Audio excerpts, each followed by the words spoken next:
MDH की देगी मिर्च, देगी मिर्च का तड़का, अंग अंग फड़का। MDH की देगी मिर्च।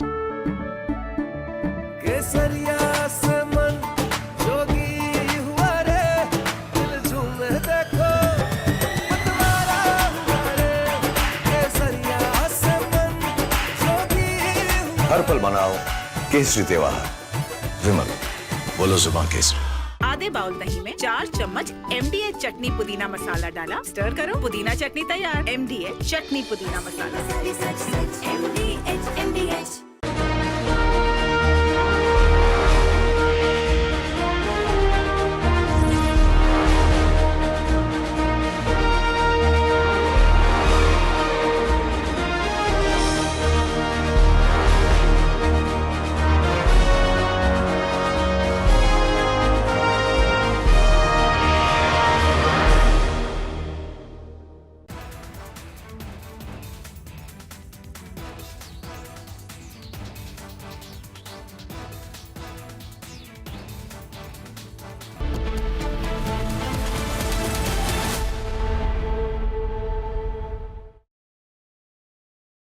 सीक्रेट रेसिपी MDH का जीरा सिर्फ जलजीरा मसाला। जीरा सिर्फ MDH का जलजीरा, जीरा सिर्फ MDH का जलजीरा, जीरा सिर्फ।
मोदी मोदी मोदी मोदी मोदी मोदी मोदी मोदी मोदी मोदी मोदी मोदी मोदी मोदी मोदी मोदी मोदी मोदी। भारत माता की, भारत माता की, भारत माता की। नरेंद्र मोदी जिंदाबाद। बोले भारत माता की, भारत माता की। मोदी मोदी मोदी मोदी मोदी मोदी मोदी मोदी मोदी मोदी मोदी मोदी मोदी मोदी मोदी मोदी